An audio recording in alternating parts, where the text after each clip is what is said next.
Hello students, you know proteins are the most scoring topic in class 12 biomolecules.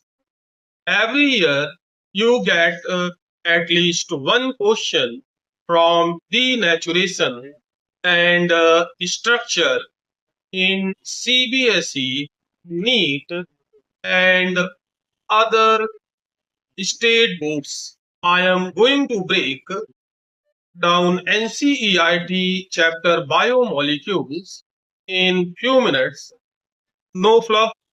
Will cover classification, structure, labels, denaturation with example and the exact lines NCERT.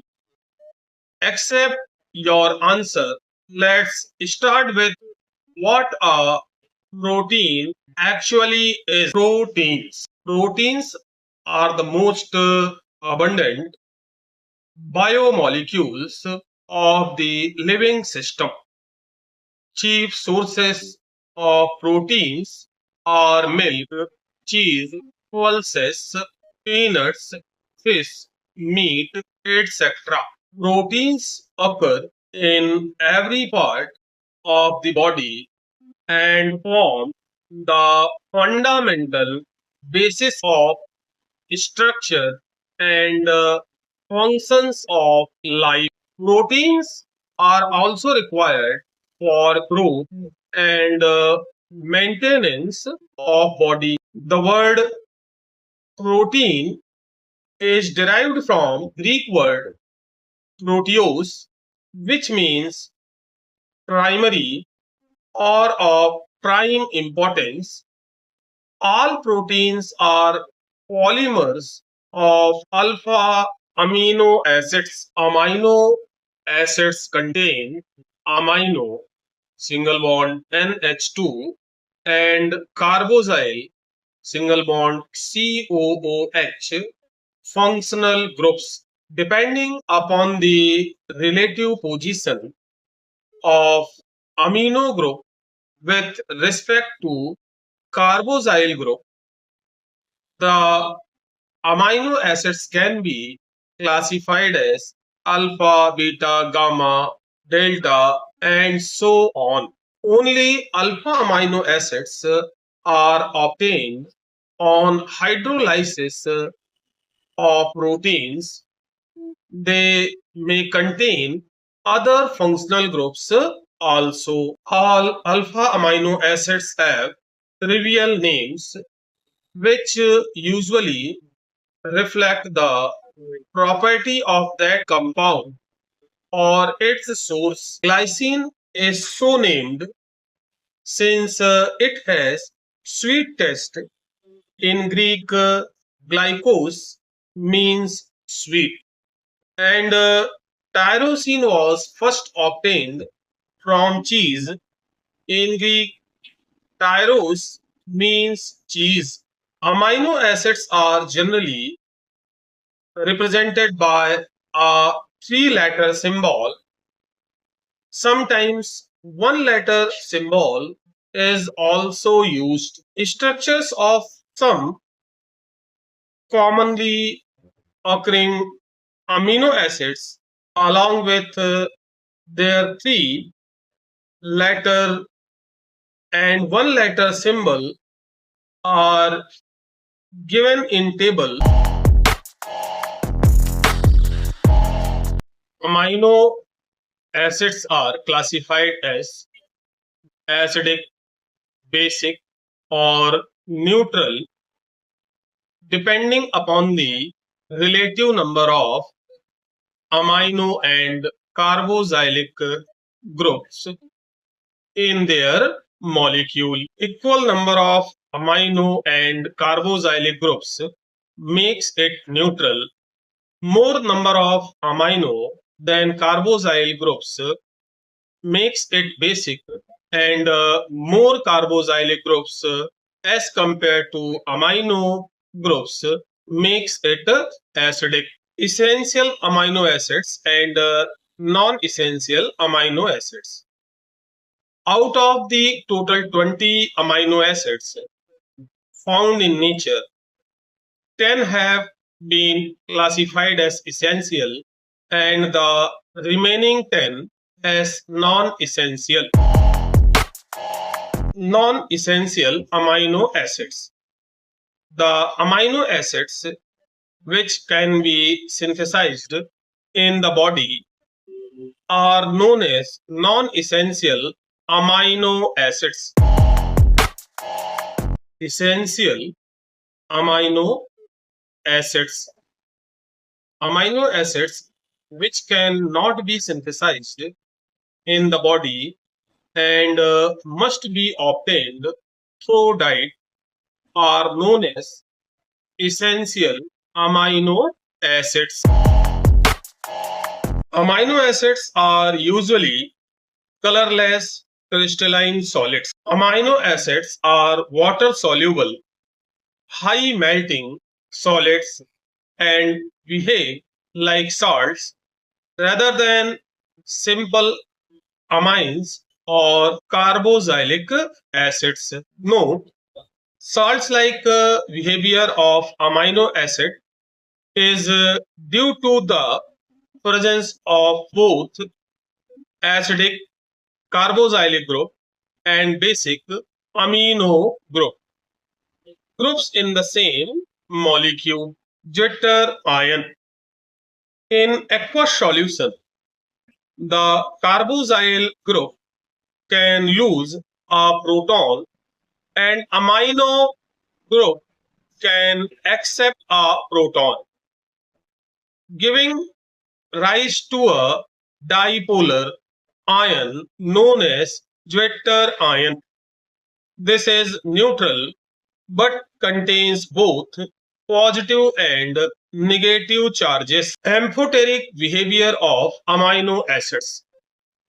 In Jeter ionic form, amino acids show amphoteric behavior as they react both with acids and bases. Optical activity. Except glycine, all other naturally occurring alpha amino acids are optically active since the a carbon atom is asymmetric. These exist both in D and L forms. Most naturally occurring amino acids have L configuration. L amino acids are represented by writing the NH2 group on left hand side. Structure of proteins. Proteins are the polymers of alpha amino acids and they are connected to each other by peptide bond or peptide linkage. Peptide linkage. Chemically, peptide linkage is an amide bond formed between COOH group and NH2 group dipeptide. The reaction between two molecules of similar or different amino acids proceeds through the combination of the amino group of one molecule with the carboxyl group of the other. This results in the elimination of a water molecule and formed a peptide bond, single bond CO, single bond NH, single bond. The product of the reaction is called a dipeptide because it is made up of two amino acids. Example, when carboxyl group of glycine combines with the amino group of alanine, we get a dipeptide glycyl alanine tripeptide. If a third amino acid combines to a dipeptide, the product is called a tripeptide.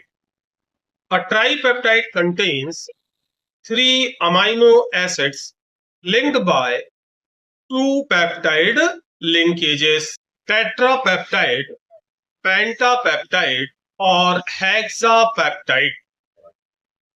When 4, 5, or 6 amino acids are linked, the respective products are known as tetrapeptide, pentapeptide, or hexapeptide, respectively. Polypeptides. When the number of such amino acids is more than 10, then the products are called polypeptides. Protein. A polypeptide with more than 100 amino acids residues having molecular mass higher than 10,000 units is called a protein. The distinction between a polypeptide and a protein is not very sharp. Polypeptides with fewer amino acids are likely to be called proteins if they orderly have a well-defined conformation of protein, such as insulin, which contains 51 amino acids. Classification of proteins. Proteins can be classified into two types on the basis of their molecular shape. One, fibrous proteins, and second, globular proteins. Fibrous proteins. When the polypeptide chains run parallel and are held together by hydrogen and disulfide bonds, then fiber-like structure is formed. Such proteins are generally insoluble in water.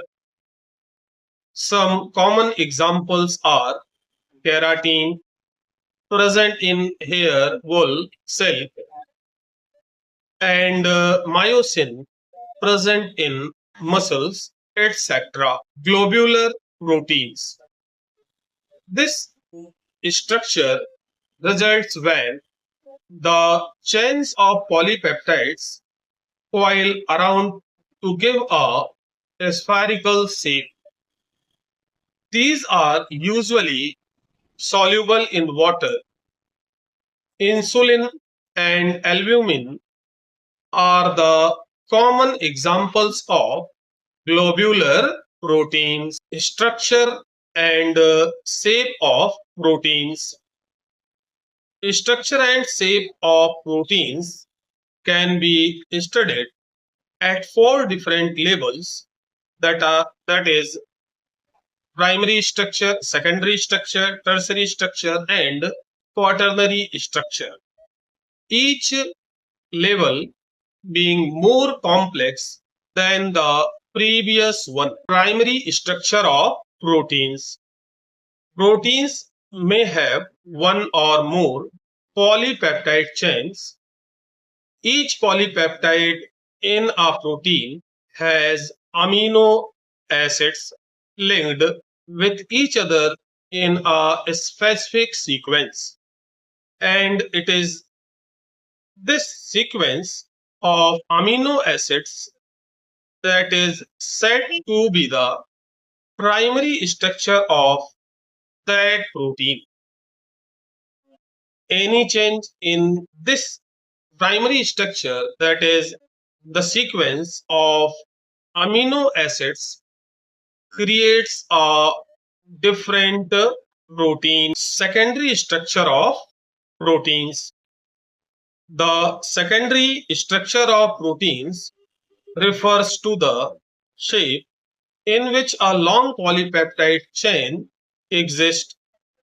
They are found to exist in two different types of structures, such as alpha helix and beta platelet sheet structure.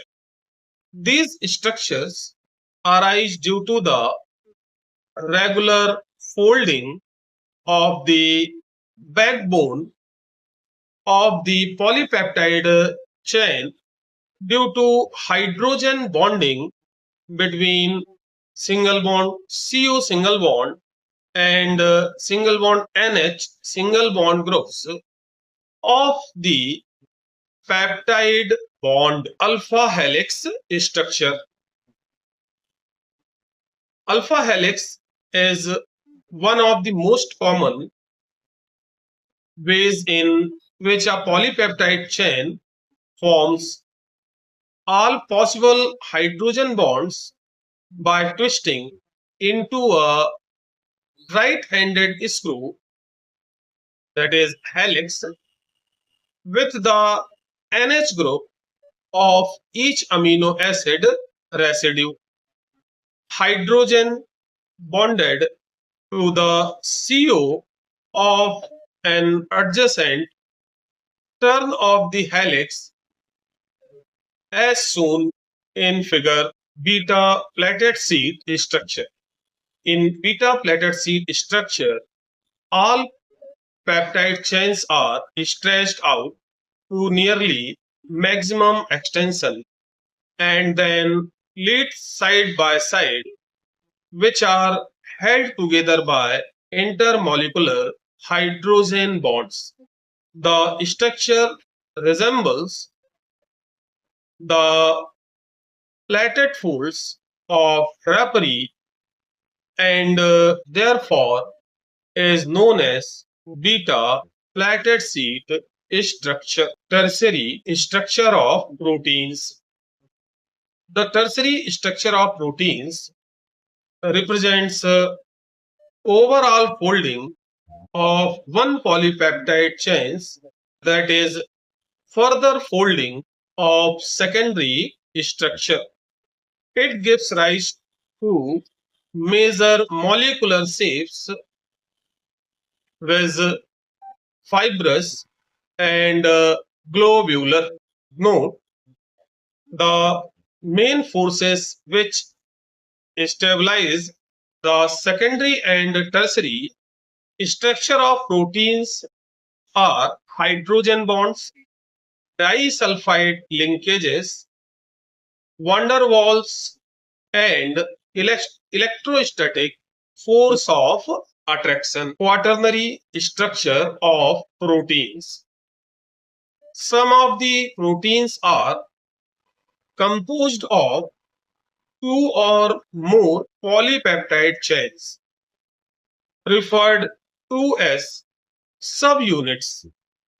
The spatial arrangement of these subunits with respect to each other is known as quaternary structure. Protein found in a biological system with a unique three-dimensional structure and biological activity is called a native protein. When a protein in its native form is subjected to physical change like change in temperature or chemical change like pH, the hydrogen bonds are disturbed.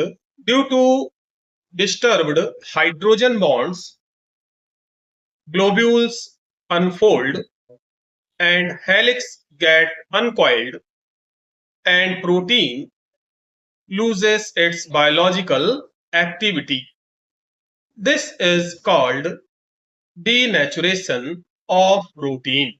During denaturation, secondary and tertiary structures are destroyed, but primary structure remains intact. The coagulation of egg white on boiling is a common example of denaturation.